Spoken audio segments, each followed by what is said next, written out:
Terus. Ini tadi mungkin sudah disampaikan oleh Dr. Rossi. Lanjut. Saya hanya ingin menekankan kalau kita nanti sudah mempunyai banyak artikel, apa yang harus kita lakukan. Ya. Jadi pada saat kita memilih literatur yang dibutuhkan, yang pertama kali tentunya kita harus menekankan kembali apakah artikel-artikel, entah itu apa bentuknya, itu sesuai atau relevan dengan apa yang akan kita teliti, ya, yang akan menjadi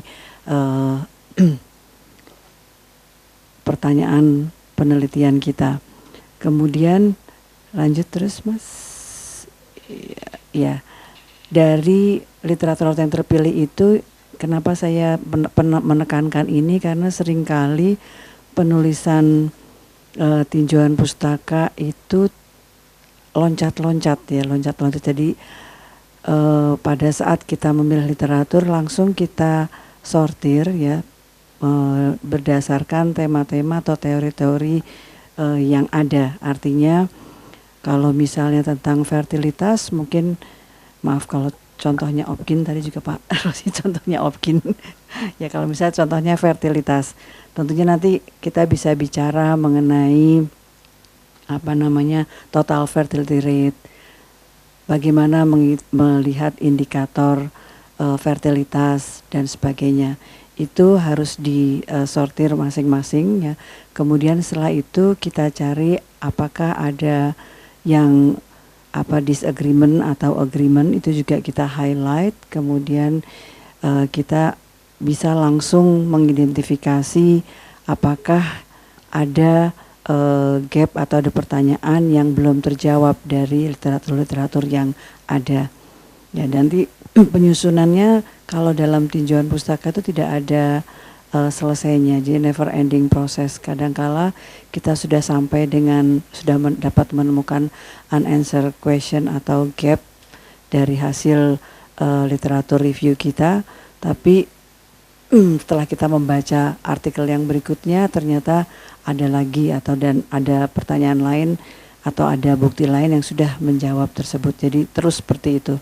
Lanjut. Nah, kalau sudah mentok, artinya sudah sampai dengan kita menemukan pertanyaan penelitian yang belum terjawab, yang butuh kita teliti, baru kemudian kita membuat suatu kerangka teori. Nah, kerangka teori ini bisa diperoleh dari apa yang kita baca, kemudian kita upayakan atau kita bentuk suatu bagan yang bisa kita buat sendiri, atau kita bisa memodifikasi dari kerangka teori yang sudah dibuat oleh peneliti-peneliti lain. Yang jelas bahwa kerangka teori itu tidak begitu saja muncul. Jadi kalau misalnya Bapak Ibu mengambil atau memodifikasi dari kerangka teori orang lain, tentunya harus dilengkapi dengan tinjauan pustaka yang mendukung, ya. Jadi dari mana mulainya, monggo silahkan. Terus, Mas.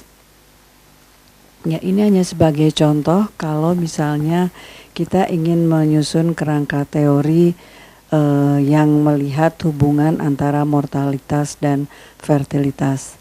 Nah, tentunya segala sesuatu tentang fertilitas, mortalitas, ataupun hubungan antara keduanya yang sudah pernah diteliti itu harus dicari atau kita searching dulu.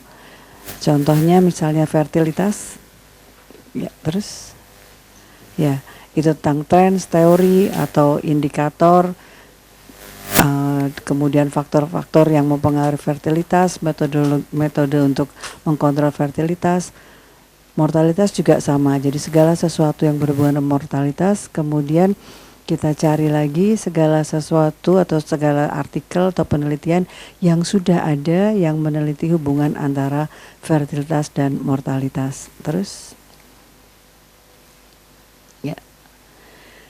Nah, setelah itu baru kemudian kita tuliskan dengan runtut, ya, dengan runtut. Dan yang tadi saya bilang seringkali itu kita kalau menulis tidak melihat cara penulisan yang baik ya. Jadi yang paling sering loncat-loncat. Yang kedua, paragrafnya itu satu paragraf bisa berisi macam-macam topik ya, dan juga satu topik bisa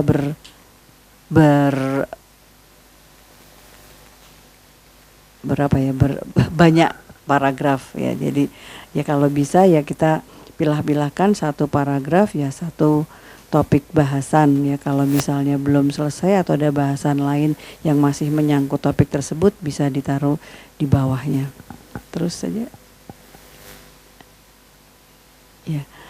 Kemudian dari berbagai macam kerangka teori yang ada, atau kita biasanya misalnya contohnya tadi hubungan fertilitas dan mortalitas, tentunya nanti kita akan menemukan berbagai macam teori. Nanti kita hanya akan mengambil satu sebagai kerangka konsep penelitian.